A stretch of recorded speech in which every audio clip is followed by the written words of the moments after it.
Good morning, everyone. Welcome to Healthy Living with Dr. EE. I'm Eli, your host for today. Here, we address different topics that affect our health and well being. These days, the modern lifestyle is so fast paced and stressful that it becomes difficult to keep up with staying healthy. But we really need to take good care of our body so that we can live life to the fullest. Today, we're going to start off talking about the brain. Now, before we begin the event, please be reminded that the content is copyrighted. No recording or sharing is allowed. Let us all welcome our special guest for today, Dr. Yi Zhang. Hello, everyone, and thank you so much for taking the time out of your Saturday morning to listen to my stream. It's been a while since the last one, so I hope you're all ready for another session. Dr. Yi, we're always talking about the health of our organs like our heart and our liver, but what about the brain? Our brain makes us who we are. How can we best support the health and functioning of our brain? So when people talk about, taking care of their body, taking care of their organs, they usually just think about the organs from the neck down, our heart, our liver, lungs, all the organs there. But what about the big one up here? So let's have a look at our brain. Our brain is the central computer. It controls everything in your body, the central control of everything from the organ functions here to your thoughts, emotions, your vision, breathing, even your heart rate is all controlled by the brain. So how exactly does the brain manage to talk to your body and control everything from up here? Your brain talks to your body in mainly two ways, through hormones and neurons. Hormones act as sort of a chemical messenger of the brain. They sort of carry that message along to the organs, and the organs can communicate to the brain via hormones as well. So a good analogy to use is sort of like wired communication and wireless communication. Neuron to neuron transmission is a bit like your wired communication. The signal goes from A to B via the neuron, so it's got a little set path. Sort of like wires going from here to here. Communications with hormones is wireless communication. So rather than going from neuron to neuron, very specifically from like A to B, what happens there is that the hormones are released throughout the body. It's slower than signaling through the neurons, but eventually the hormones will reach most parts of the brain or body. So it's a bit like the wireless signal you might get in your home or business. It's broadcasted, but only certain organs or certain parts of your brain with the right receptors, those are the ones that will be able to make sense of the message that is being sent, will actually be able to use this hormone as it's meant for. For example, your wireless signal goes throughout your house, right? But, you yourself, you're not going to be able to use that message. You have to have something with the receiver, the right receiver, like your phone or your computer. Then it's going to be able to use that signal. So it's a little bit like this. For example, the antidiuretic hormone, also called vasopressin, is released by the hypothalamus, a part of the brain, and it helps control blood pressure. And how it does this is that it acts on the kidneys and the blood vessels, and it helps conserve the fluid in your body. So it's basically telling your kidneys, hey, the brain thinks that the body is a little dehydrated, so you can't release too much water. Right, that's basically what that hormone does. If you're lacking this hormone, what ends up happening is that the kidney never receives the signal to conserve water. So you start releasing too much water, which means you get more and more dehydrated. So let's talk a little bit about neurons. Neurons are the building block of the brain and the nervous system. So it can transmit and relay information between the brain and the body via electrical signals.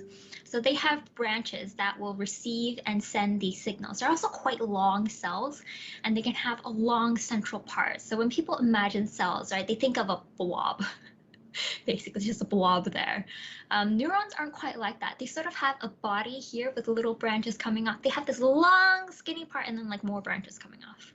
All right, so neurons are a sort of interesting looking cell. Some of them can be quite short, other ones can be pretty long. But what happens is that this electrical impulse will travel along the neuron And then when it reaches the end, it releases more chemicals that set off another electrical wave in the new cell, which will just propagate the signal. So we're a little bit like biological computers that can think and feel. So a really special part of the neuron is something called myelin. The nerves in our brain may not be that long, but nerves in our body, they can be super long. For example, the motor neurons going from our spinal cord to our lower limb muscles can exceed 1 meter in length. Our nerve cells, they need to work fast. They need to transmit that signal really fast. For example, you know that reflex you have when you touch something hot and you jerk away? Did you know that signal never actually reaches your brain? It's really interesting. So what happens there is that your nerves will respond to that signal and it loops around your spinal cord to go right back to your hands to jerk it away super, super quick. All right, so it has to travel, that signal has to travel incredibly fast. So nerve signals, they can travel up to 120 meters per second or 268 miles per hour. That's faster than a cheetah. So where does this speed come from? How is it able to manage this sort of speed? It's down to the myelin sheath. The myelin is like the coating on an electrical wire, and it's the reason why nerves can transmit signals so fast. Now, without this myelin sheath, the signal can travel about 0.5 to 10 meters per second, whereas with the myelin, the signal can travel up to 120 meters per second, with some scientists believing that it can go even faster. So how exactly does the myelin speed up this transmission? So this transmission depends on how fast this electrical signal moves down the axon, that long skinny part of your nerve cell. So the myelin, it sort of insulates this electrical signal like the insulation on an electrical wire. So it insulates the axon so the electrical current doesn't leak out of the cell, so it's not diluted and it transmits nicely along the long bit. So the little gaps that you see in the photo, it allows a new action potential to be generated. So the action potential in a myelinated nerve fiber jumps from one gap to the next. So what the signal does is that it sort of leaps along from gap to gap, making it much faster than if it was just crawling along the axon. So then what happens if your myelin is damaged? When the myelin is damaged or lost, it's called demyelination, and it's one of the leading causes of neurological disease. In some cases, following demyelination, the naked axon, it can be recovered by new myelin. In other cases, remyelination will fail, leaving these axons super vulnerable to degeneration or disease. One of the most well-known is multiple sclerosis. It's an autoimmune neurological disease that's caused by demyelination of neurons in the brain. So what happens in this disease is that the neurons in the brain, they no longer have that myelin sheath, so they're not working as well as they should, which leads to the disease. So there's a lot of disorders that can affect the brain. For example, Alzheimer's disease, dementia, amyotrophic lateral sclerosis, Huntington's disease, autism spectrum disorder, epilepsy, Parkinson's disease, stroke injuries, ADHD. It's all sorts of things that can happen in your brain. So have you ever heard of that phrase, what doesn't kill you makes you stronger? It's more like what doesn't kill you makes you dumber. Research shows that brain diseases such as infections or other diseases like the ones above, especially in childhood, can impact intelligence. So it's not surprising to know that you need your neurons for thinking. So we gotta keep them healthy. Do your brain cells regenerate? So, repairing damage to the brain and the spinal cord is one of medicine's greatest challenges. Until relatively recently, it may have seemed like an impossible task. In the past, it was believed that neurons, they don't regenerate and they can't repair themselves and that the damage is forever. Now we know that when the adult brain cells are injured, they sort of revert back to an embryonic state. And in this state, they're capable of regrowing and forming new connections. And that under the right conditions, it can help restore lost function and compensate for the damage that may have been caused. So this process is known as neurogenesis, the formation of new brain cells. Scientists have discovered that the brain even has stem cells in certain parts of it, such as the hippocampus, part of the brain which is important for learning and spatial memory, which is basically your brain's internal 3D map. More than 1/3 of the neurons in the hippocampus are regularly renewed throughout your life. And new adult brain cells are also produced in the amygdala. The brain can make thousands of neurons every day and maintains this ability well into old age. So let's talk a little bit more about neurogenesis. Neurogenesis is holding the key to treating a lot of diseases associated with the brain that we can't treat today. Neurogenesis is more than just the repair and replacement of neurons, but it also plays an important part in the correct functioning of the brain. For example, it might play a role in learning and memory as well, especially in the contextualization of new information. So this is especially important because it's an ability that's often impaired among people with neurodegenerative diseases, such as Alzheimer's disease or dementia. So it's not just, growing new neurons. You can't just have new neurons just plop down on your brain and not plugged into anything. It has to make the connections with the right neurons. So your brain has to not only be able to make these new cells to replace any damaged or lost ones, but it has to have that ability to make sure that it's making all of the right connections as well to utilize it to its full capability. So the brain will shrink overall with age, but some areas of the brain, like the hippocampus, they tend to shrink more than others because of this lack of neurogenesis. So they shrink more because there's not enough new cells, keeping it not shrinking, keeping it pumped up. The hippocampus plays a major role in learning and memory, so it's super susceptible to a variety of neurological and psychiatric disorders.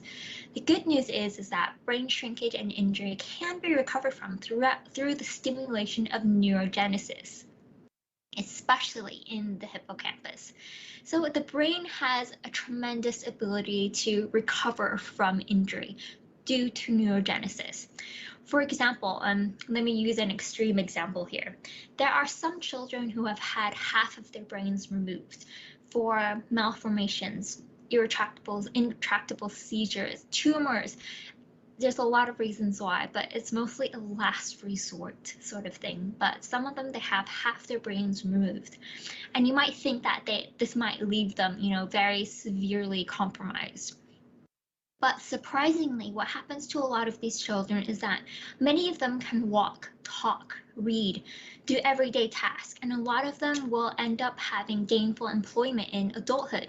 So they manage to, live relatively normal lives. So the reason why some of them can recover so well is because the neurons will reorganize themselves. They will pick up the slack. And others will learn to operate in a more generalized basis. So it compensates for this dramatic change in brain structure. So your brain, it does have that amazing ability to compensate for functions lost or damage done. Have you heard this one before? The brain does not fully mature until the age of 25.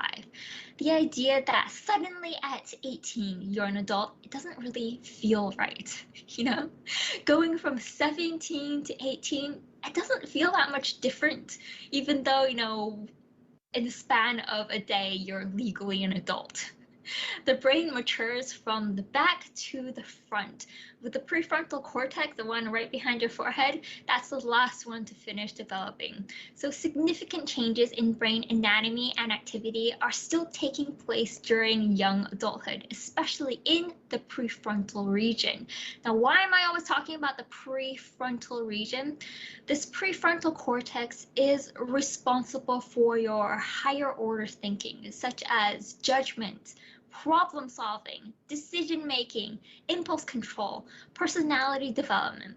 It's also important for things like planning ahead, emotional maturity, anticipating the future consequences of your decisions and actions, comparing risk and reward, etc.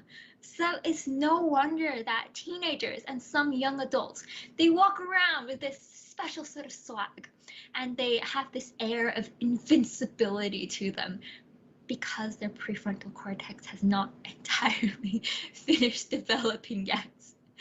So the scientific consensus is that brain development continues into people's 20s. 25 is just a nice number to hear, but it's not some magic line in the sand. For example, some people, their brains will mature much faster than others. And other people, I'm sure you've come into contact with them, it takes them just a little bit longer. Maturity is a slippery concept, especially when it comes to neuroscience and people in general. For example, a banana, it's ripe or it's not. But when it comes to maturity, there's not really any single metric to examine or determine whether or not your brain is mature. So in a lot of studies, what the neuroscientists do is that they define maturity at the point at which the changes in the brain sort of level off, sort of plateau off. And that's when, researchers will say, okay, yeah, this is what we're going to count as maturity. And that's why a lot of researchers will say that, oh, your brain continues developing into your 20s, because when they look at the brain, there's still changes going on. So that means that for some people, this change in the prefrontal cortex, it really might plateau around age 25, but not for everyone. And the prefrontal cortex is just one area of the brain. Researchers sort of honed in on it because it's a major player in coordinating your higher thought. But other parts of the brain are also required for a behavior as complex as decision making. For example, the temporal lobe here helps process your speech and language so you can understand what's going on, while the occipital lobe at the back of your head allows you to watch for social cues. Now, the structure of these and other brain areas change in different rates throughout your life, growing, shrinking, all changing. So just because it plateaus, the structural changes, doesn't mean that your brain stops changing. Your brain is always changing, and it changes as you age. So the human brain is pretty big and it's powerful. It's able to dream up innovative solutions to complex problems. Sorry. Your brain will change as it ages. So your brain is really big, it's powerful, and it's able to dream up innovative solutions to complex problems. Yet our brains don't age well. As we grow older, they tend to shrink and become increasingly vulnerable to cognitive dysfunctions like memory loss or dementia. So a new magnetic resonance image MRI study comparing humans and chimpanzees found that chimp brains, they actually maintain their size as they age. So slowly losing our minds apparently seems like a human problem. It might be the evolutionary price we pay for having such big brains and, this longer lifespan. Because as far as researchers can tell, humans are the only animals subject to these specific brain diseases that we have, like Alzheimer's disease. So in the early years of our life, our brain actually forms more than 1 million new neural connections every second. By the age of 6, the size of the brain increases to about 90% of its volume in adulthood. And then in our 30s and 40s, the brain starts to shrink a little bit. It shrinks in size by about 1 to 2% every year after the age of 40. Due to the loss of brain cells and the loss of the branches that neurons use to communicate with each other, the shrinkage rate increases even more by the age of 60. Like wrinkles and gray hair that start to appear later in life, our brain's appearance also starts to change a little bit too. And our brain's physical morphing means that our cognitive abilities will also change as well. So one is linked to the other. So with all of these changes, older adults can experience memory challenges like difficulty recalling names or words, decreased attention, or a decreased ability to multitask. But you don't have to be too worried about this because the brain can adapt. So what happens here is that the brain is really, really remarkable at adapting to new situations or adapting to changes in its structure or even damage there. It can recruit other areas to compensate for damaged areas when needed. In some cases, a brain injury can even lead to brilliance. There's even a scientific word for it. It's called acquired savant syndrome. It's rare, but it can happen that sometimes a traumatic brain injury unlocks something special in your brain. Ordinary people who suffer brain trauma can suddenly develop almost superhuman new abilities like artistic brilliance, mathematical mastery, photographic memory. For example, there was a case of a person who got a severe concussion and then could play the piano beautifully despite never playing before. One acquired savant, a stroke victim, transferred from a mild-mannered chiropractor into a celebrated visual artist. A mugging gave one man mathematical mastery, giving him the ability to visualize complex math and physics, even though he never went beyond pre-algebra in his studies. And you might have heard of him. He's one of the very few humans on Earth who can draw fractals, these complex geometric patterns, by hand. He doesn't need a computer to do it. So it's very interesting, our brain, how it works. Researchers have really looked into these syndromes and found similarities in people with degenerative brain diseases like Alzheimer's disease. So in one of the patients of the researchers, he noticed that as the patient's Alzheimer's worsened, his paintings improved. Other scientists have noted other surprising results, cases in which brain damage has eliminated stuttering, enhanced memory, or even restored lost eyesight in animals. There's even speculation that the father of movies or moving pictures was an acquired savant as well. He cracked his head on a boulder in a horse carriage accident and abruptly went from bookstore owner to one of the most famous photographers in the world and a prolific inventor. In fact, he's credited for devising a device that filmed the very first movie in the world because he wanted to win a bet. So what happened is that, he was wondering, had this discussion going basically, do horses fly? Not, sprout wings and fly, but when they gallop, do all four of their hooves leave the ground? So do horses fly? So what he did to, answer this question was that he just set up a line of cameras to take photos of his favorite racehorse running. And he solves the problem. Yes, horses do fly, their hooves do leave the ground all at once. But then when you put all of those images together and you just, you roll it all together, it makes the first moving picture. So, it's super interesting. Our brain can adapt from injuries as well. After an injury, stroke, or head trauma, the brain can rewire itself so that healthy neurons can form new networks or modify existing ones. Healthy parts of the brain can also be recruited to help compensate for the damaged areas. For example, people who have been born blind, they still use their visual cortex, the part of the brain responsible for receiving input from the eyes and turning it into information that we can comprehend. They just use that part of the brain to refine their sensations of sound or touch, giving them more advanced perceptions. So it's well known that blind people have a more nuanced sense of hearing, especially when it comes to musical abilities or just tracking moving objects in space. For example, just imagine crossing a busy road using sound alone. But for the longest time, scientists didn't know how the brain did that. So in research with fMRIs, researchers asked their participants to put on these stereo headphones and report where in space the variety of sounds they heard came from. The visual cortex in the blind was actually much more strongly activated than it was in the sighted. Other studies have shown that the visual cortex was also invaded by other connections that help refine the other senses like touch. So the brain is remarkably plastic. And when I say plastic, I don't mean the stuff we need to recycle more of, but as in flexible. Neuroplasticity allows the brain to create new pathways and strengthen existing ones. It's strongest in childhood, but adults still retain this quality. For example, imagine you're following a GPS, but on your recommended route, there's been an accident or some sort of blockage.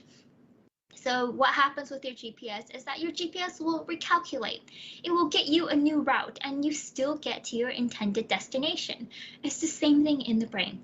If there's an area of damage, what the brain does is that your brain rewires and it uses these new neurons to compensate and get around that damage.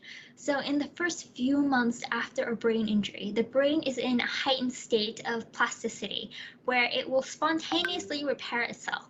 So survivors of brain damage, they often experience rapid progress in the beginning. And it's also at this point in time when it's really, really important to keep working at it. For people who lose functions due to brain trauma, like the ability to walk or speak or do daily tasks, it can be super, super demoralizing. But neuroplasticity is best activated through repetition. So it's really important that in that early stage that they keep working at it, they keep practicing. Because there is light at the end of the tunnel. There have been people who have lost the ability to walk after a brain injury, but through hard work and persistence, not only did they learn to walk, but some of them have even gone on to run marathons. Does nutrition affect brain development? So nutrition is crucial for brain development and functioning, not only during early childhood years, but long into the later stages of life. So after birth, brain growth depends critically on the quality of a child's nutrition. Children who are malnourished, and I'm not just talking about fussy eaters, but truly deprived of adequate calories and proteins in their diet, throughout this period, they don't grow very well. They don't grow physically or mentally. Their brains are smaller than normal because of reduced brain cell production. So inadequate brain growth explains why children who are malnourished as fetuses and infants, they suffer long-lasting behavioral and cognitive deficits, including slower language and fine motor development, lower IQ, poor school performance, etc. So in children especially, it is important to ensure they get enough nutrition and the right types of nutrition. But in adults, our nutrition is still super important. Later nutrient shortage in adulthood, it impacts our cell size and complexity. Nutrient shortages can contribute to brain fog. In severe cases, it can even cause brain damage. For example, Wernicke-Korsakoff syndrome is a neurological disorder caused by the lack of thiamine or vitamin B1. One of the most interesting symptoms of this disorder is confabulation. So confabulation is basically when someone will tell lies, but they don't realize they're lying. They 100% believe it. So I remember one of my most memorable patients. He would tell all of us the most fabulous stories of his time fighting in World War II. Only this man was in his 30s, so he wasn't alive during the war, but he 100% believed he was. So this is a super interesting syndrome, and luckily it's very easily treated. It can be treated in the early stages just by giving them the vitamin that they need. But if you leave it for longer, if you never treat it in the early stages, then yes, it can cause permanent brain damage just from lacking certain nutrients. So there's all sorts of brain foods out there. Vegetable, fruits, mushrooms, they all contain vitamins, antioxidants, and polysaccharides. So the food that is good for your heart is generally good for your brain because it's good for your circulation. And your brain needs all of those nutrients coming from your blood. Hawthorn, blueberries, and cranberries are all good for your heart, so they're good for your brain. So if your heart isn't good, what happens is that your circulation isn't good and your brain will suffer for it. Now, your brain is only about 25% of your body, but it consumes about 20% of your body's oxygen and energy supply. So you need that good supply going to your brain. And in order to supply all of that oxygen and nutrients that you need to have a strong heart to pump it up there. All right, so there's a direct correlation between brain activity and blood flow. So in children, the brain consumes upward of about 60% of the body's energy. So the brain is really greedy and it's just guzzling everything up. So what other things can we do to help support our brain? So there's a really important nutrient called omega-3. Now the body can convert ALA to DHA and EPA. DHA is essential for the brain and nervous system. It is involved in forming about 10 to 20% of the brain. Children with increased levels of DHA from infancy until about 8 years of age had high eye acuity and a sharper brain functioning. So our brain uses omega-3s in the hippocampus, the memory center of the brain. Some research has suggested that kids with lower levels of omega-3 can have poor reading and memory and more behavior problems. One study found that giving kids omega-3 fatty acids for just 4 months showed significant improvements in their reading skills and behavior. So it's not just for, kids who have no issues as well. In ADHD, the symptoms might be caused by brain cells having trouble sending and receiving neurotransmitters, the brain chemicals that let cells communicate with each other. Omega-3 can help neurotransmitters do their job and also fight inflammation. Children with ADHD, they often have lower levels of omega-3s. Some studies suggest that if they consume more omega-3, their inattention and other symptoms might improve. One study found that omega-3 improves symptoms in about a quarter of kids and teens with ADHD after 3 months, and after about 6 months, around half had improvements.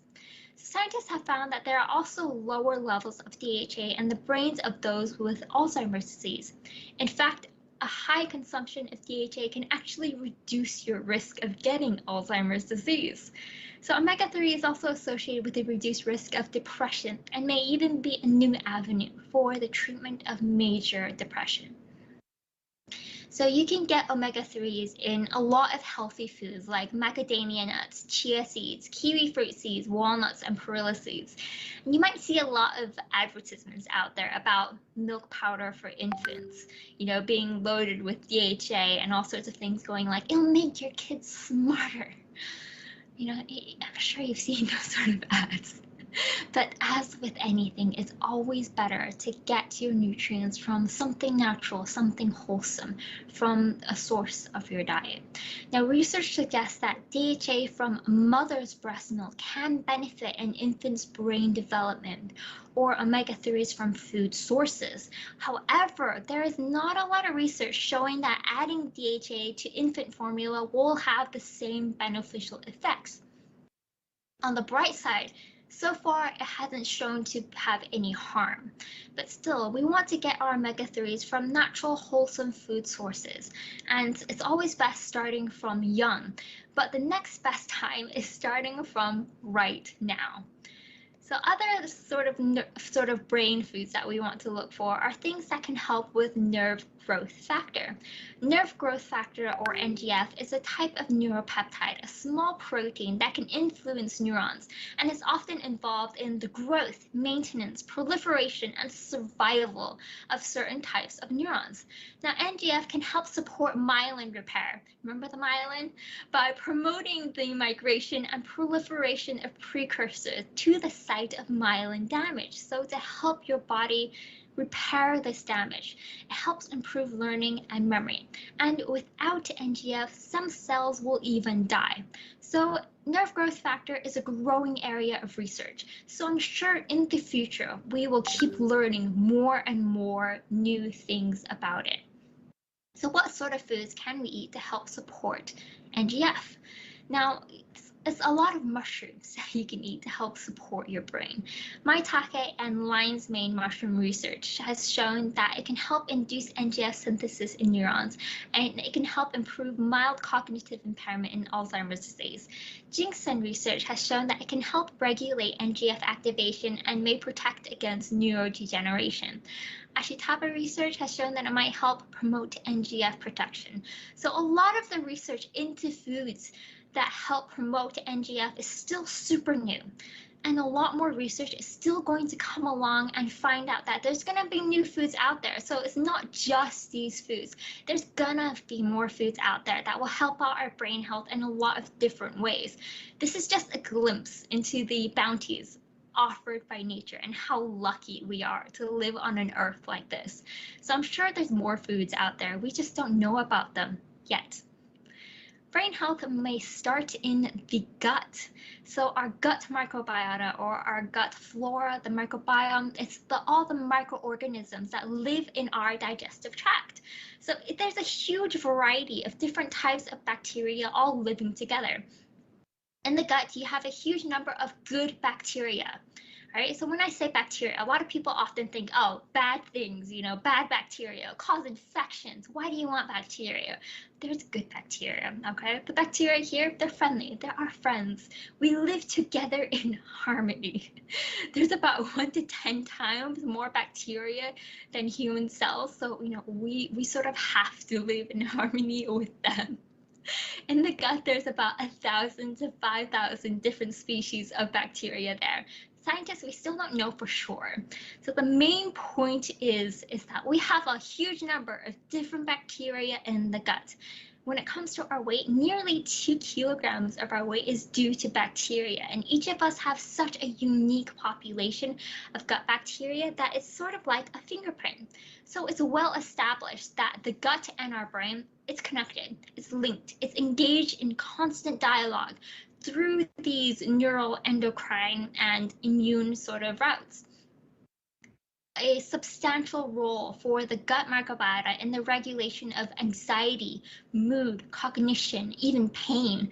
A disruption in the balance of your gut bacteria has been linked to several mental illnesses, and patients with various psychiatric disorders like depression, bipolar disease, schizophrenia, or even autism have been found to have significant alterations in the composition of their gut bacteria. So having a healthy gut microbiome can help with a lot of things like anxiety, stress, or even fight against depression. So, this is a very new area of research because people would never have linked, gut bacteria and all sorts of things going on in your brain. It sounds crazy when I say it, doesn't it? But there is a link there.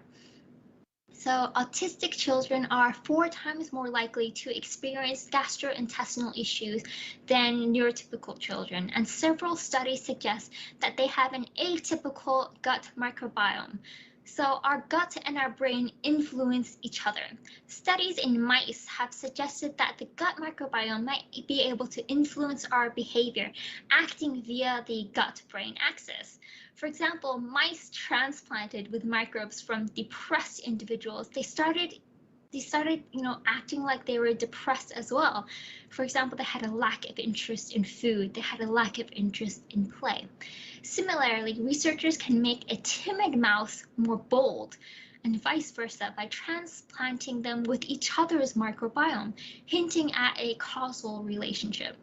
A study in 2019 made headlines when researchers transplanted germ-free mice, meaning mice that didn't have this sort of gut microbiome, with microbes from autistic children, reporting that the mice began to exhibit behaviors characteristic of autism.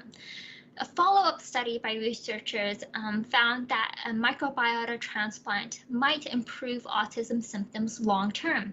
So the results did not support any beneficial effects from probiotics in those with autism. However, prebiotics like fiber appeared effective in treating some of the behavioral issues that they have. Now, other researchers transplanted 18 autistic children with microbes from non-autistic donors. Now, before the research, it's noted that all of the children, they had severe GI issues and autism related behaviors. But soon after receiving this sort of transplant, they experienced marked improvements in their GI issues and their autism-related behaviors. Better still, the benefits endured, with the subjects still showing these improvements in a 2-year follow-up study.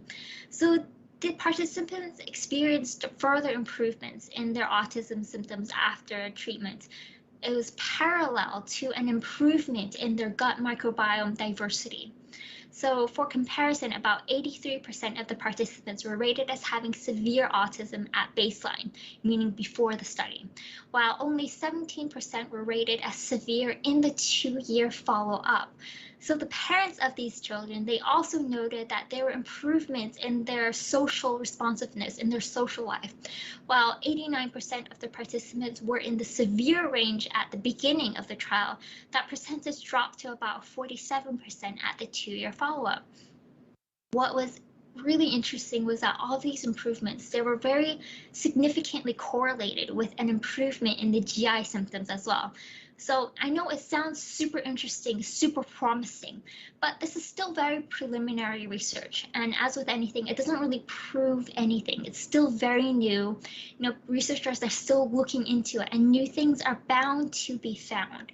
However, it doesn't hurt to improve and support our gut health, not only for people with issues, but for everyone healthy as well. And one of the best ways to support our gut health is by eating foods with a lot of fiber. So there are other factors that will influence intelligence. You gotta use it or lose it, basically. Learn a new language, a musical instrument. Learning to play musical instruments strongly influences the organization of gray matter in your brain and influences the communication between your right and your left hemispheres, leading to better, higher order thinking. So, just think about it. When you're learning to play the piano, your left hand is doing something, your right hand is doing something. You're using the pedals, your feet are doing something, your eyes are looking at the musical notes. Your brain is working overtime, going like, what do these dots on the page mean? So they have to translate the musical notes and then send signals to your left hand, your right hand, your feet, all in a very coordinated manner. So it's a workout for your brain. So when you learn these sort of complicated tasks, what happens is that you're exercising your brain. You are using all sorts of functions of your brain, and it can lead to improved memory and learning activity. Even learning a new language is super beneficial as well.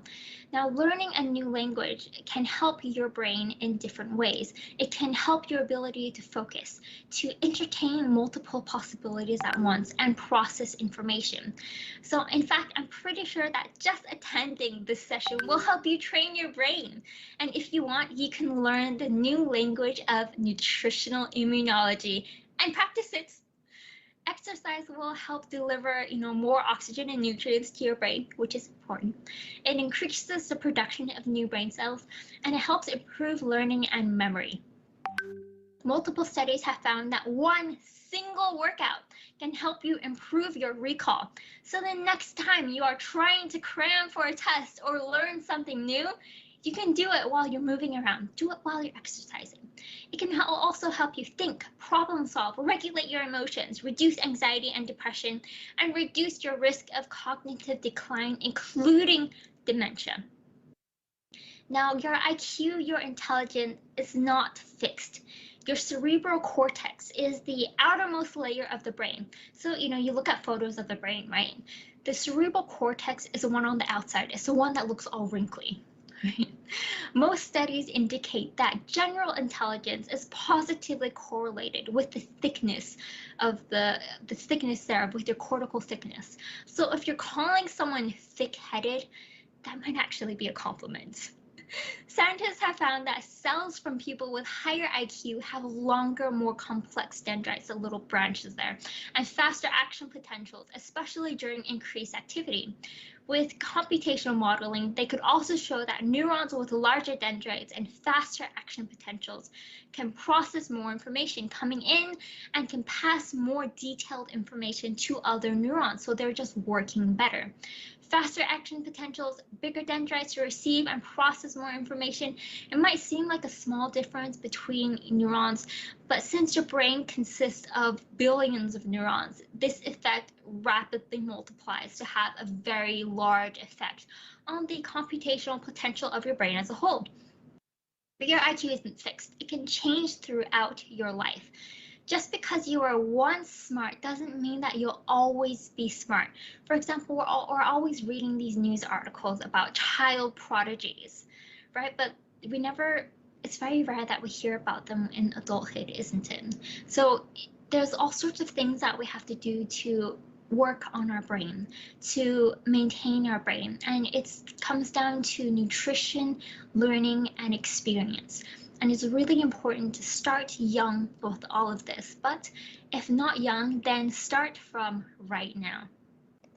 So these tips to keep the brain is basically just eat a good diet, exercise consistently, drink alcohol in moderation, use your brain, sleep well, quit smoking.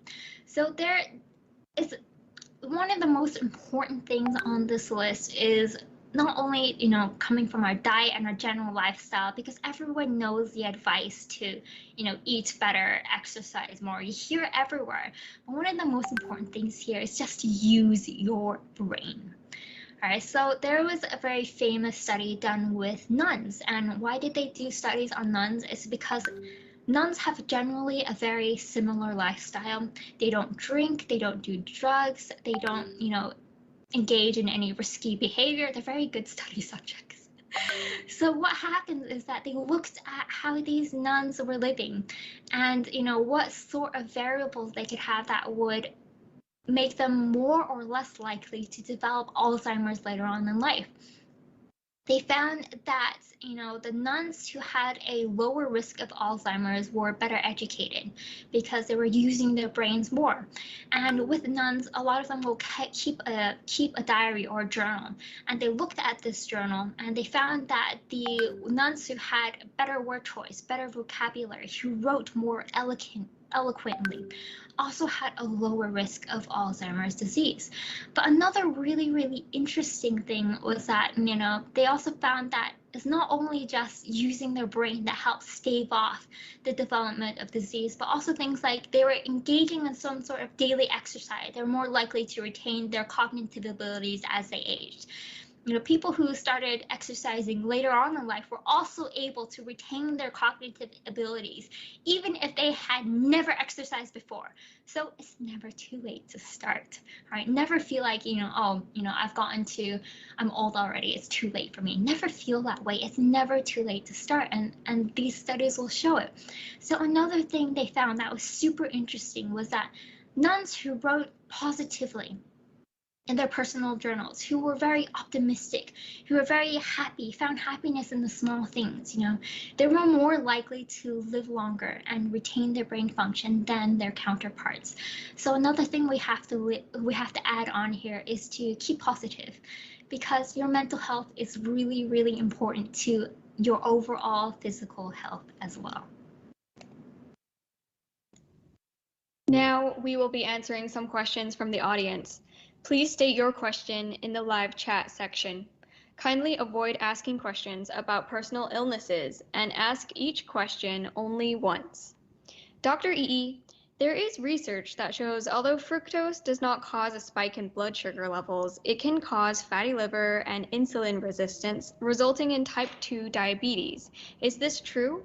Also, fructose is commonly found in vegetables and fruits, and many people avoid sugar in their diet, including fructose. So how do we determine that we're not taking in excessive sugar? All right, so when it comes to this link between fructose and fatty liver disease, diabetes, even other sorts of diseases, what it really comes down to is sort of a misunderstanding of what is out there. So a very common additive in food is something called high fructose corn syrup. People will see fructose in that title and believe that all of these negative effects are coming from fructose itself. So what this additive is that it's a mix of fructose and glucose.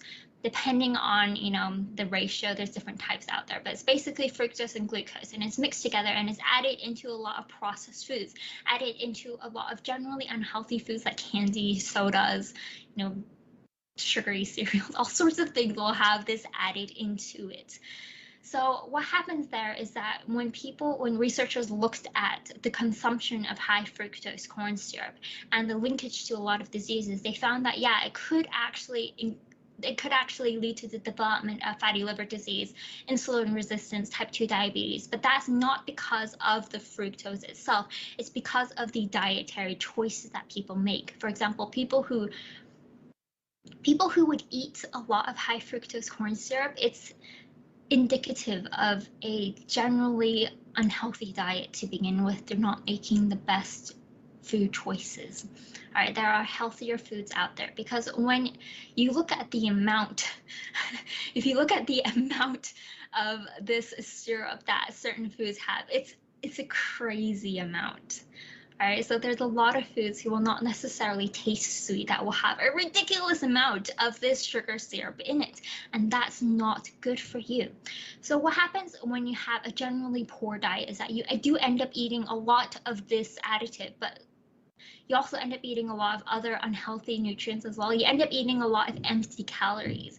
For example, soda is an empty calorie, and it has a huge amount of all of these sugars in it, all of these, this high fructose corn syrup in it. Other foods can have a huge amount of this additive in it. And what happens is that if you eat all of these foods, you get a lot of empty calories, and it makes it more likely for you to have difficulty controlling your weight. So a lot of people can end up being overweight. And being overweight, having excess calories, being overweight or obese, that is the main contributing factor to a lot of diseases like fatty liver disease and type 2 diabetes.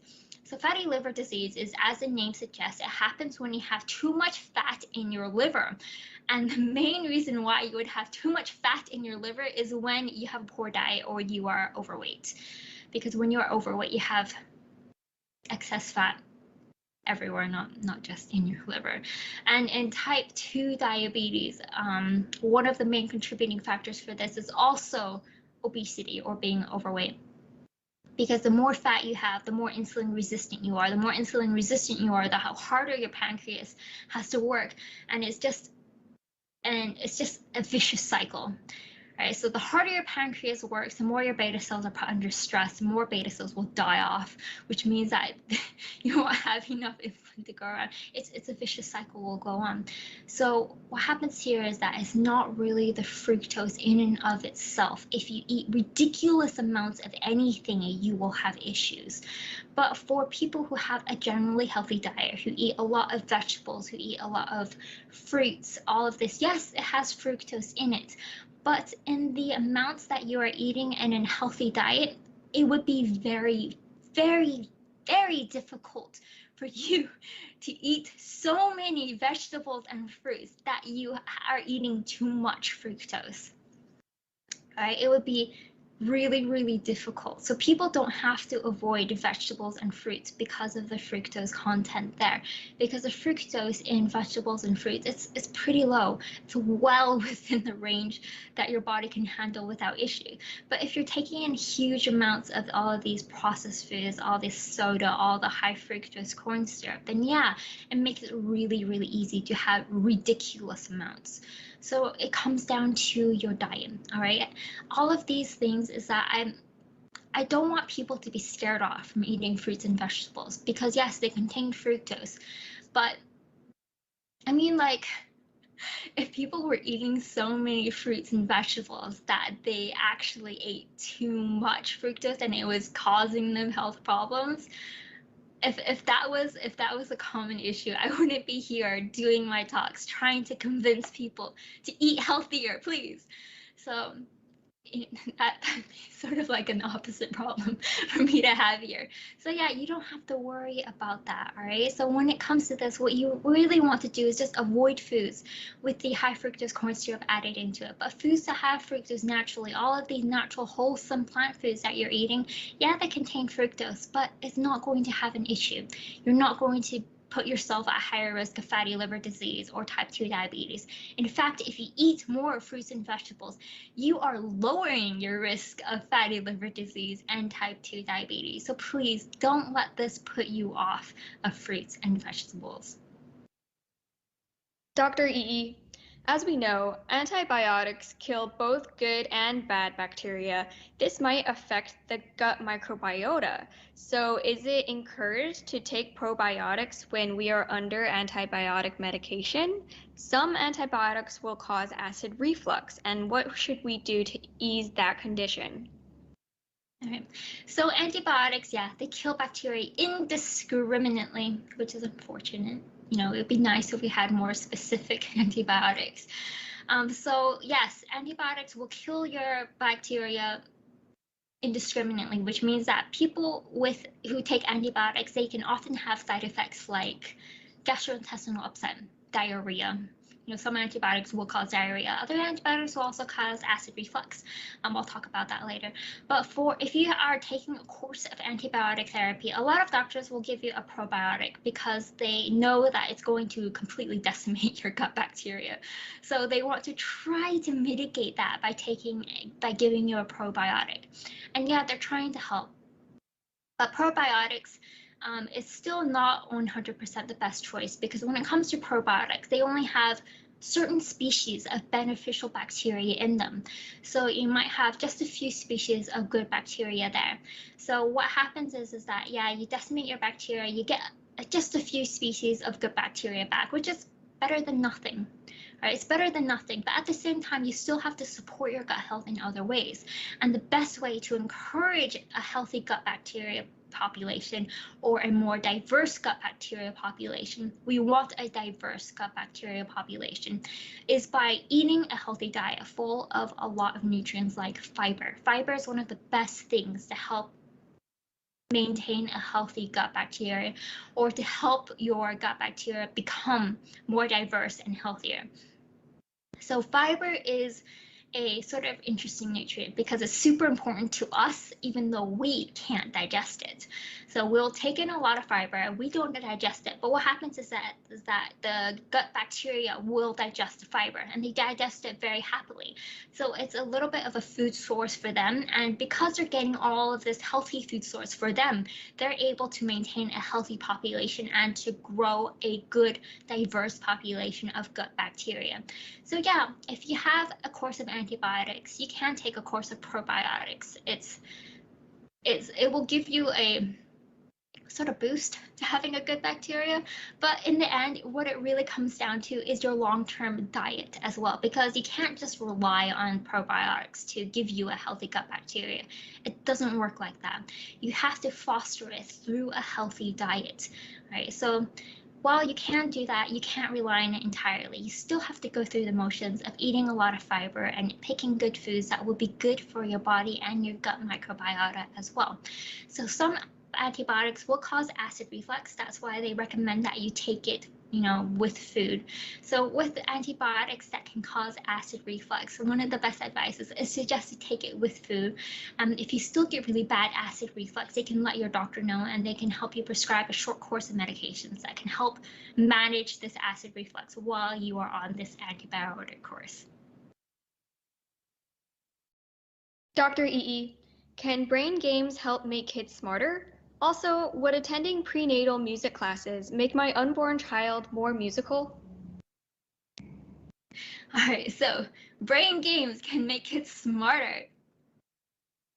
So I see a lot of ads, not just for brain games for kids, but brain games for adults, brain games for seniors. There's all sorts of apps on your phone, right? All sorts of things like play this game for 10 minutes a day to protect your brain health, something like that, right? So the answer to this is a little complicated. It's both yes and no. So, for example, Sudoku is often marketed as a brain game, and it depends. It depends on the game you're trying to play, who's playing them, for what purpose, how long you play it, how intense you play, all sorts of things. So it's just like exercise, you know. If you are a athlete, you'll know that other athletes, if they follow your training regimen, it's not necessarily going to bring them the same benefits because people are different. It's the same thing with these brain games. Some brain games will be better for other people than others, but it also really depends on what you are doing and what you are trying to train, because these brain games are very specific. Right? So if you play a lot of Sudoku, yes, it's marketed as a brain game, but what happens if you play a lot of Sudoku is that you start getting really good at Sudoku. It's not necessarily going to make you better at other things generally. All right, so the skill that you gather tends to be very specific. For example, if you play a memorization game with cards, what happens is that you might learn to memorize in a certain time frame generally, but it doesn't necessarily help you memorize other things more generally, or it doesn't really help you, improve other areas. Like if you play a brain game, it's not going to make you any better at chess. All right, so they're very specific to the skill that you are looking for. But when it comes to these brain games, it's not so much as a game, but more what you are trying to train. So if you are trying to, get better at Sudoku, then yeah, play a lot of Sudoku. If you're trying to work on things like your hand-eye coordination, then yes, if you play games with a lot of hand-eye coordination, it will make you better at that. So you gotta be very particular about what you are trying to train, what is going to work for you, and what you are trying to do. So you can't just assume, oh, one type of game is going to make me generally good at everything else, but our brain doesn't really work that way. Our brain is pretty specific. But if you do want to help make kids smarter or just maintain your cognitive abilities as an adult, what we do want to know is that you want to have more generalized experiences. So there's generally two types of intelligence out there. There's fluid intelligence and crystallized intelligence. So when I'm talking about fluid intelligence, I'm talking about things like your working memory or how much information you can hold in your head at once. People who have a larger working memory tend to be better at solving complex problems than people who have a smaller working memory, but that's just one aspect of intelligence. The other more important aspect, or depends on who you ask, important aspect of intelligence is something called crystallized intelligence, which is the information that your general knowledge. So for example, me giving you this talk right now, this is an example of crystallized intelligence. Now, because you have attended this session, you know hopefully more about the brain than you did before. Now you know about these different types of intelligence. You know about all the things that you can do to help your brain out. This is a form of crystallized intelligence. So these are the experiences that people go through that will influence their actions, influence their different types of intelligence later on. For example, an interior designer who has traveled around the world, who has seen examples of amazing architecture, their designs might very well be more creative, more, just better than someone who has never left their small hometown in the middle of nowhere, right? It's these sort of experiences that help people improve their intelligence, improve their creativity. So your crystallized intelligence is something that helps you grow throughout life. And the best thing to help this out is to just put yourself in new situations, learn new things. And this is especially important for kids as well, to put them in new situations and have them learn new things, because then they're just adding to all of their general knowledge. And then this general knowledge forms a very strong foundation for what they can do later on in life. So when it comes to other things like prenatal music classes will help make your unborn child more musical, this is also it's also a complicated issue, because you have to remember that for these sorts of things, people will say, oh, I know so-and-so who went to prenatal classes and now their child can play the piano at 5 years old or something like that, right? There's also a very famous study looking at the Mozart, the Mozart effect. It's basically that, why people think that playing classical music will make your child more intelligent, right? So it's because of things like this that people go, oh, okay, what about prenatal music classes? Will it make my child more musical? It will make it will not necessarily make your child more musical. It will make mom more musical though, which is a plus. You also have to remember that for these sorts of things, there is a selection bias as well. The only people who take prenatal music classes are the people who care about this sort of thing, and the people who care about this sort of thing would put more effort into it. So the more effort you put into something, of course you're going to see better results, right? So there's no link between classical music and whether or not a child will be more, more intelligent or more musical. All right, so but on the other hand, if mom is going to prenatal music classes, there's all sorts of studies showing that music therapy is really good for mom. It can help reduce stress, it can help reduce anxiety, and all of that is promoting a healthier environment for their baby to grow up in. Because if you're very stressed, if you're very anxious, if mom is generally having all of these issues just weighing down on her, what happens then is that baby isn't growing up in the ideal conditions. So yeah, going to prenatal music classes might not push the unborn child to become more musical, but it might help out mom, which in turn is going to help out the baby. Dr. EE, what is the root cause of a hyperactive child and learning deficient child? Can nutrition improve their brain development? Right, so when it comes to the root causes of conditions like ADHD or any learning deficiencies, it really, really depends. For some conditions like ADHD, the cause isn't really known. It's still something that's a little bit of a mystery. That's the case for a lot of other issues as well. For generalized learning deficiency, sometimes you can link it to a particular issue. For example, if they had a hypoxic injury during birth, that could lead to a learning deficiency, and doctors will know the cause of it because their brain lacked oxygen, or because they had a very bad infection during childhood that infected and inflamed their brain. It could lead to a learning deficiency. If they had traumatic brain injuries, if they have, a malformation, there's all sorts of things that will cause learning deficiencies, but sometimes learning deficiencies will just happen and doctors can't really pinpoint why. Now, when it comes to nutrition, there is some evidence showing at other symptoms like I've talked about earlier, like with ADHD or autism. There's some evidence showing that nutrition can play a role and help reduce the symptoms or reduce the severity of the condition.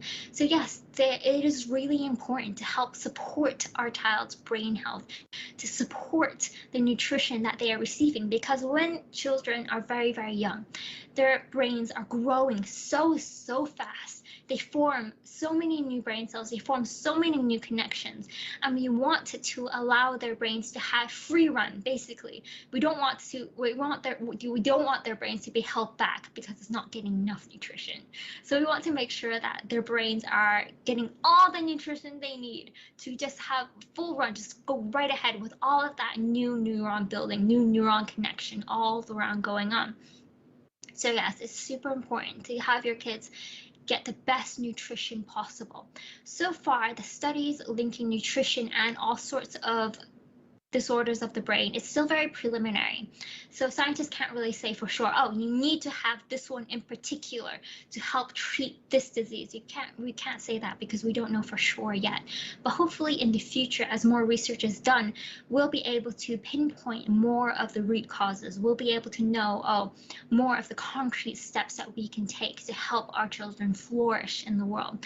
But since we don't know that for sure right now, what we can do is ensure that they get generally all the nutrition that they can have, not just for children with issues, but children who do not have these difficulties as well. So nutrition generally is just very, very good for children, and that is just something that we do need to focus on to make sure that children are getting the nutrients that they need.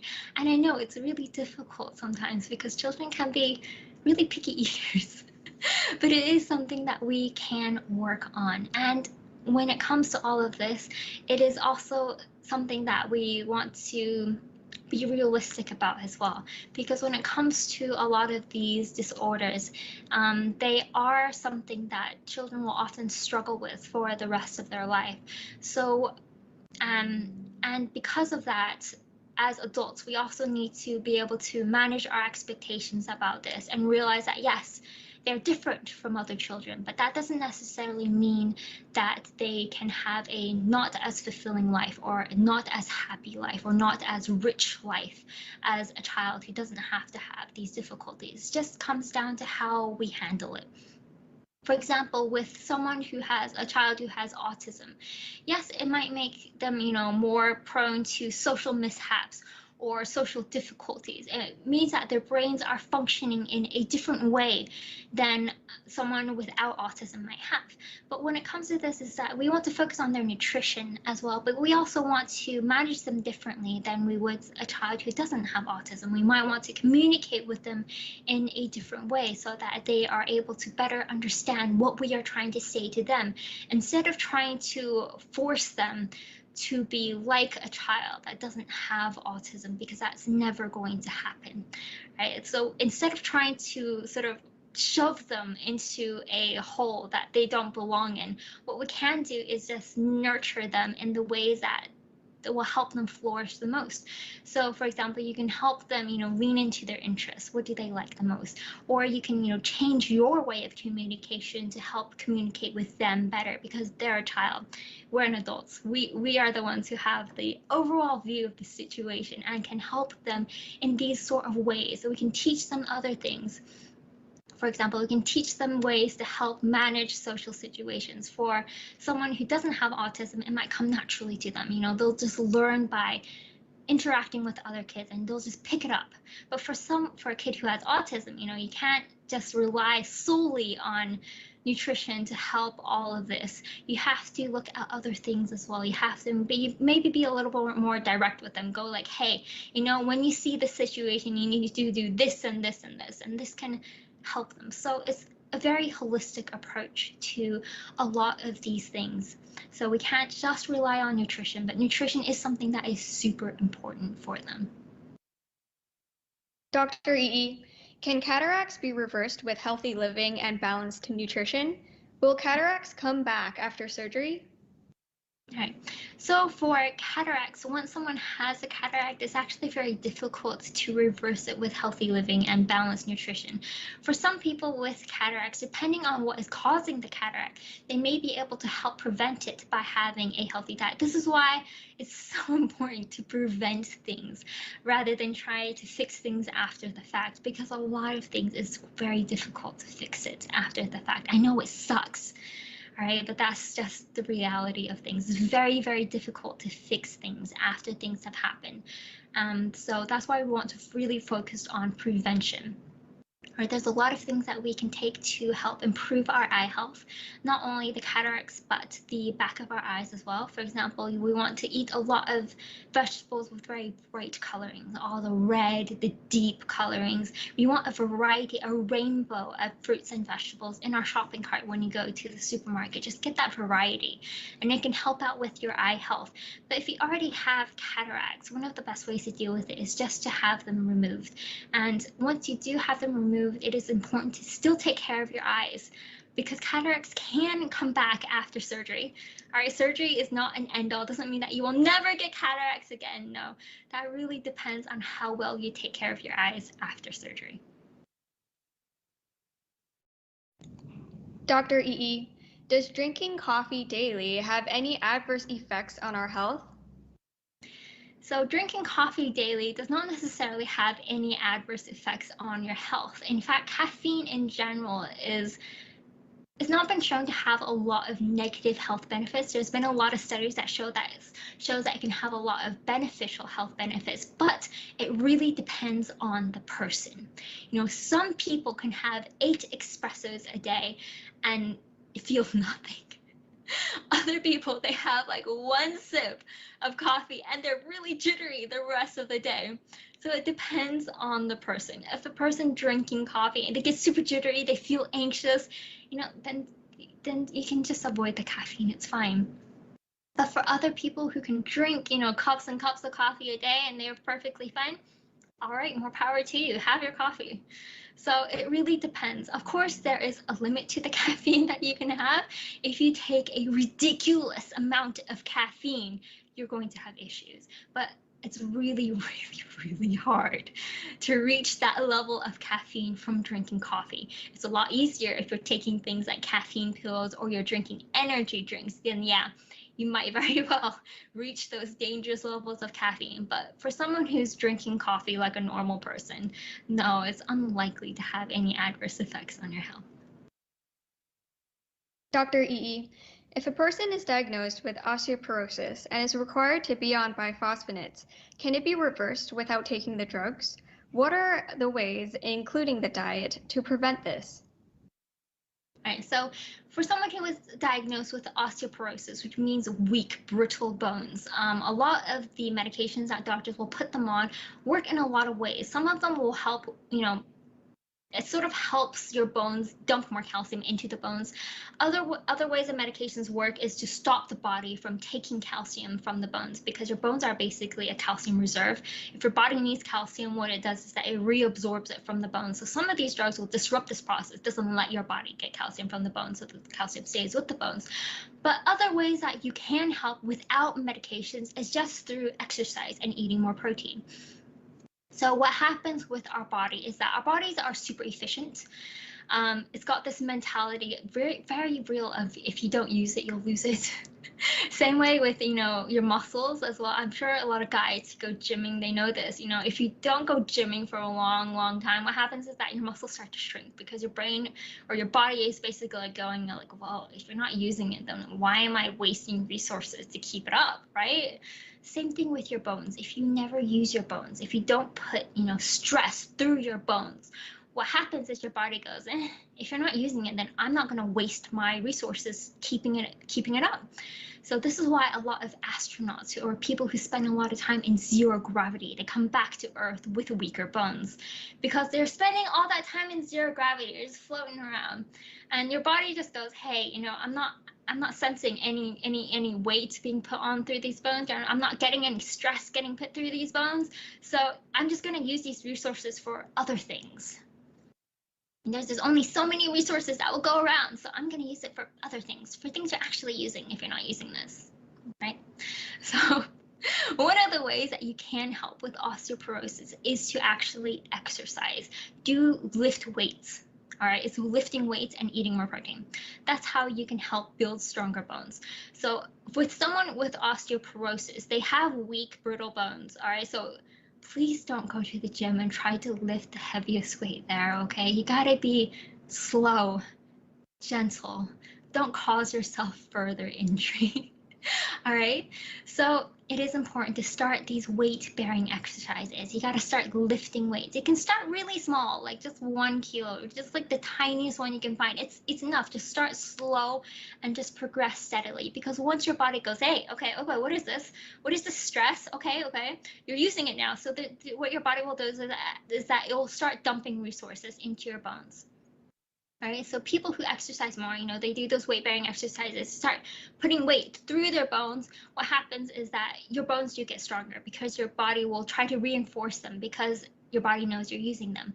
And the reason why you want protein is to help support all of this, because you can't lift weights if you don't have any muscles to lift the weights, okay? It's your muscles that attach to the bones and pull on the bones that creates a new sort of stress as well. All right, so if you can't, you go at it two ways. The first way is the lift itself puts stress through that bone, but then your muscle contracting as well also puts other stresses through the bone. So you're sort of strengthening your bone through two different ways. So if you have osteoporosis, it's important to work together with your doctor, but it's also important to start working out. Dr. Yi, is it normal for people who drink alcohol to eventually have digestive issues? Could you explain and share more about this? All right, so people who drink a lot of alcohol can end up having digestive issues. If you drink alcohol, what happens is that basically alcohol is a poison to your body. For example, people who have that alcohol flush syndrome. Have you ever heard of it? When you flush red after drinking, you're actually at a higher risk of esophageal cancer than people who don't flush red. That's because people who flush red, they have a lack of an enzyme that helps break down the alcohol, which means that alcohol spends a longer time in their body, and what happens is that your body goes, oh, your vessels will dilate because your body's trying to, get rid of it. It's causing all these negative effects. That's why you flush red. And so it's causing all sorts of negative effects on your body. So alcohol in and of itself is toxic to cells. It will kill your cells.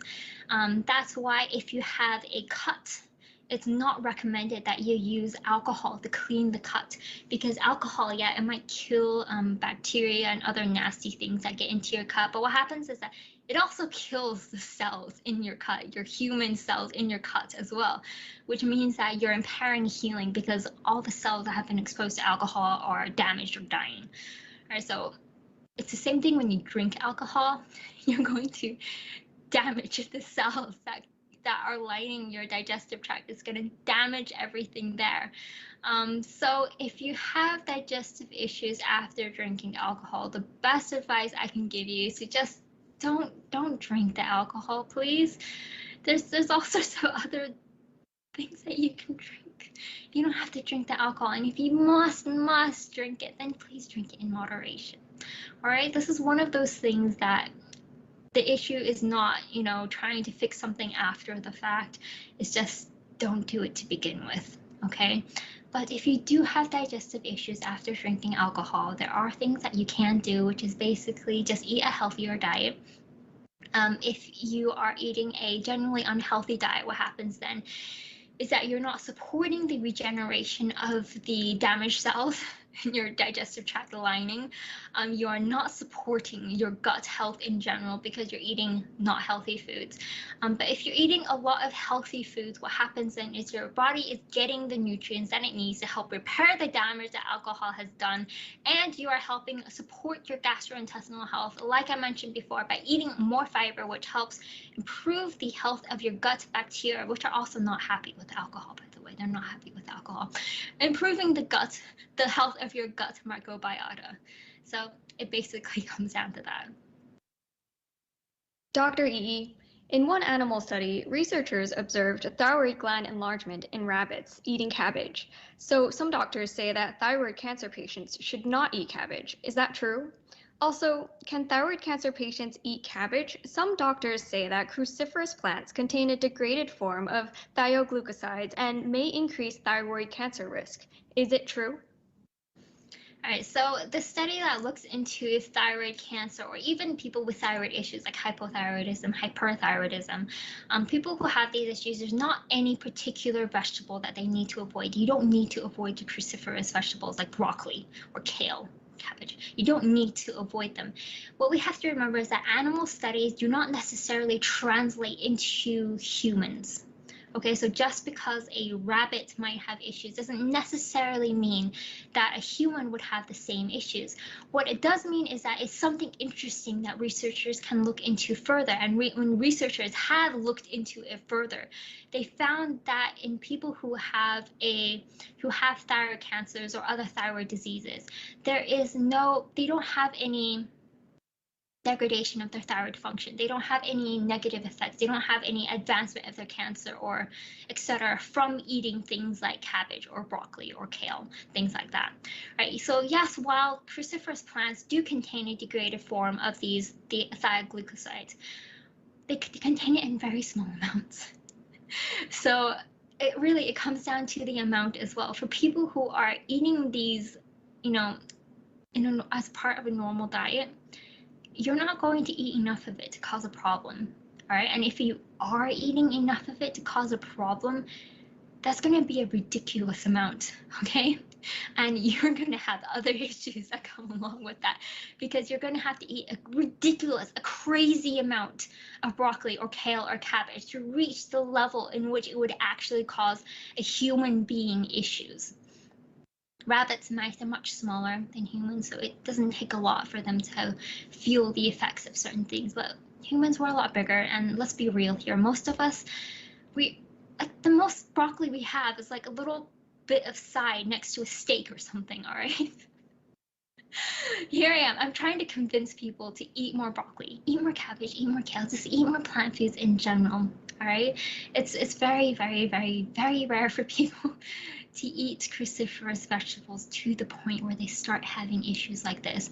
So for people with thyroid cancer, thyroid diseases, it's really important that they have a healthy diet. And a healthy diet does include all sorts of vegetables and plant foods. And I don't want them to read these sort of studies and then feel like, oh, these sort of plant foods are off limits to me. That's not the case.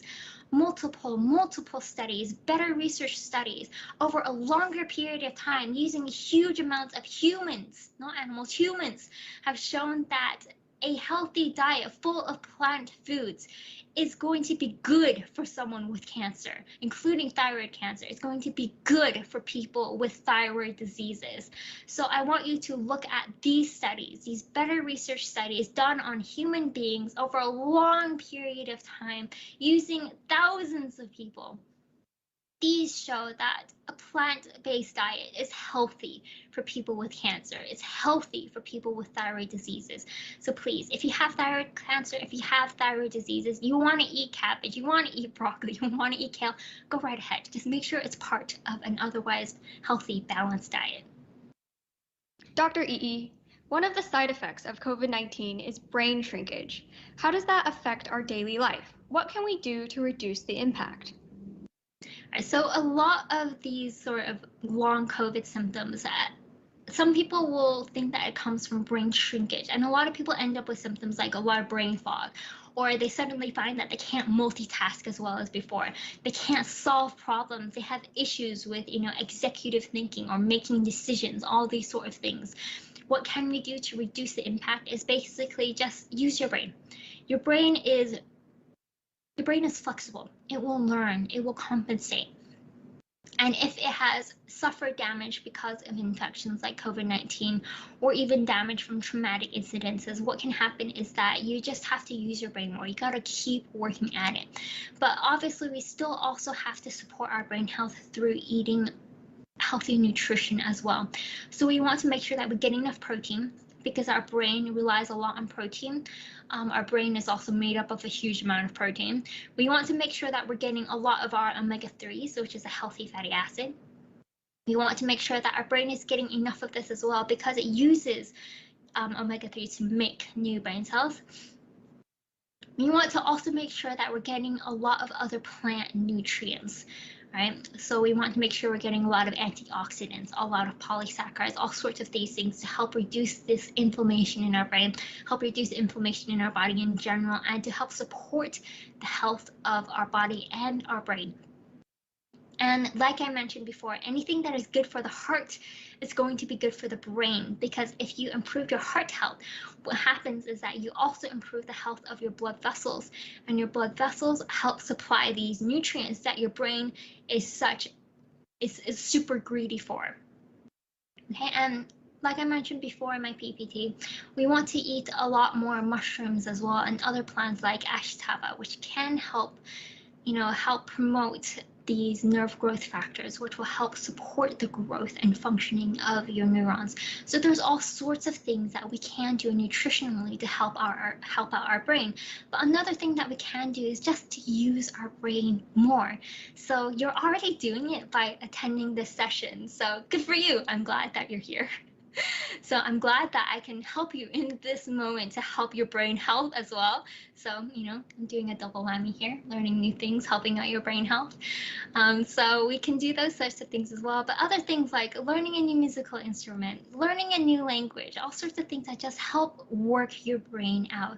So you want to put yourself into uncomfortable situations. You want to, stretch out that brain a little bit, all sorts of things that will help you maintain your brain. So it's these sort of complicated things that we want to look at, not just, brain games or other things like that. We want to put ourselves into complicated situations that force us to use our brain in new ways, to help our brain form these new connections, to help these neurons reorganize themselves in a way that we want.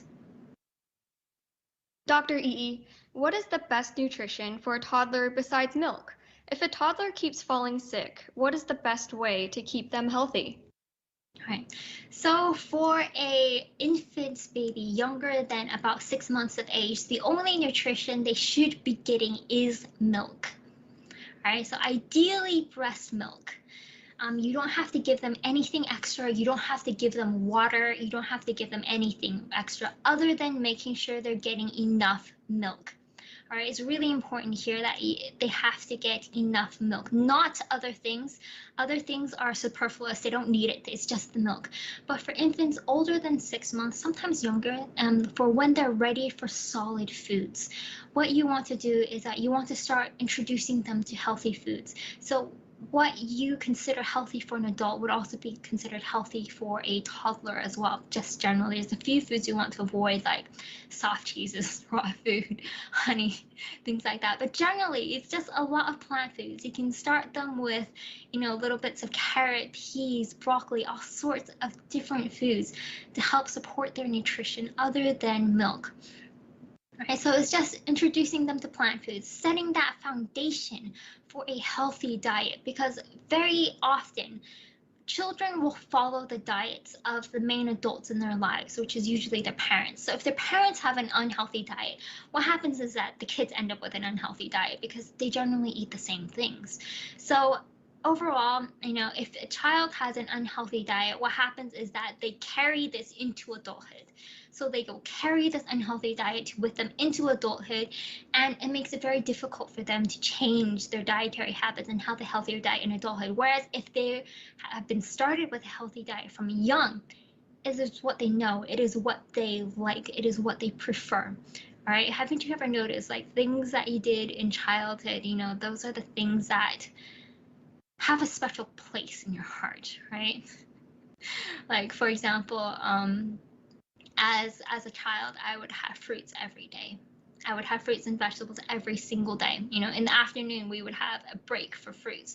And now as an adult, if I don't have it, it feels wrong. Okay, these are the sort of healthy habits we want to build from young, because if they have these healthy diets starting from when they're a child, it's just the default when they get older. So it is important for them to have these sort of all sorts of variety of plant foods. All right, so there's all sorts of foods you can have out there. Just give them different things to try out. Toddlers fall sick.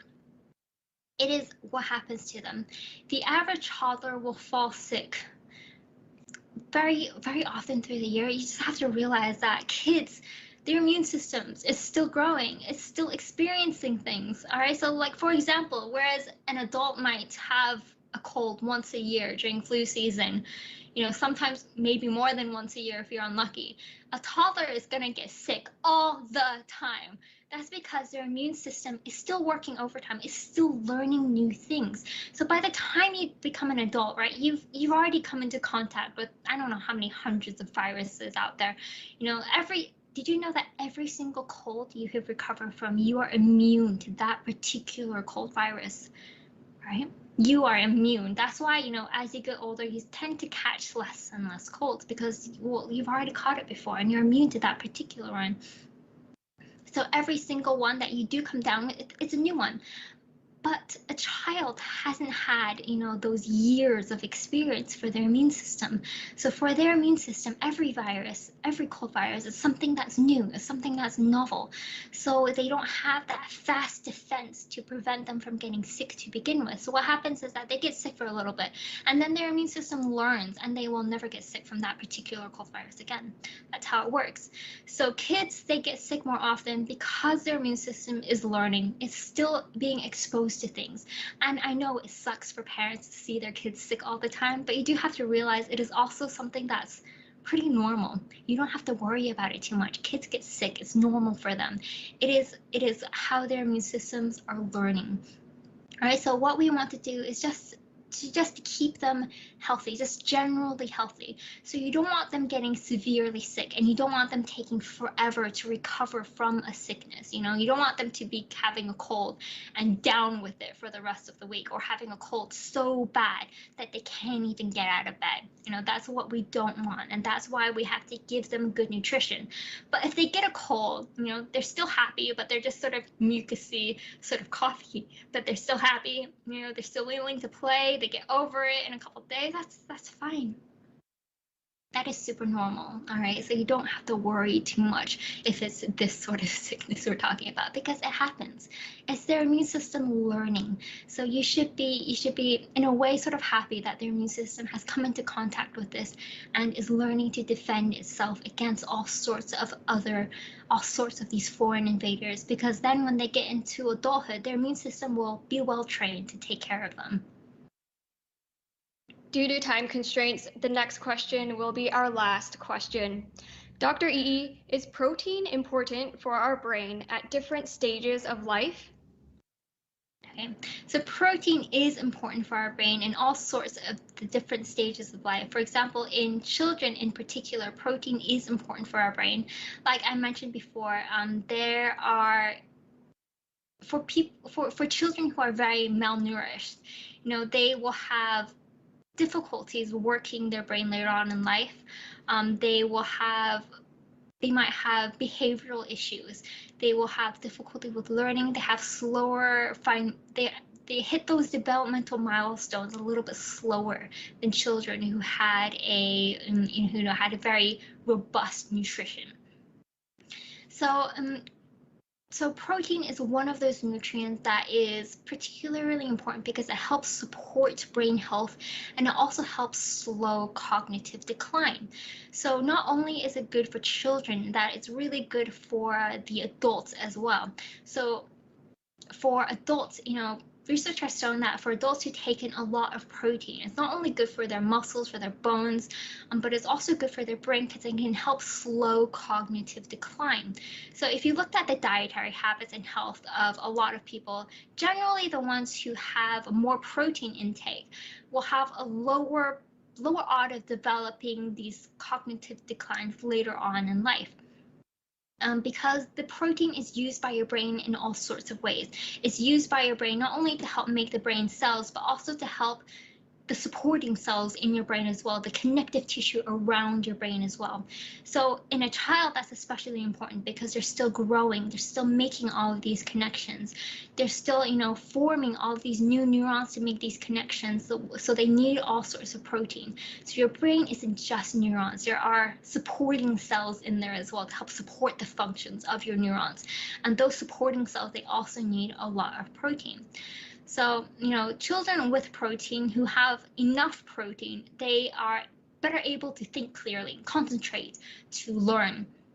Inadequate protein, especially in a child's diet, not only affects how their brain develops and their behavioral issues, but it can also have a further impact on their learning as well, because it can impact their concentration. It can impact how well they are learning in school. So it's a lot of things that will sort of snowball on in life, especially when they're kids, because they're so small. So just a small thing can have far-reaching consequences that we don't necessarily know about yet. So it's important for kids to get a lot of protein from healthy sources. Thank you, Dr. Yi, for taking your time to educate us regarding health today. Thank you so much, everyone, for taking the time out of your Saturday morning to listen to my talk. I hope that after listening to my talk, your brain feels healthier, and I hope that you found it both entertaining and informative. Thank you, everyone, for watching. This video will be accessible until April 12th, 9 a.m. Take care and stay safe. Goodbye.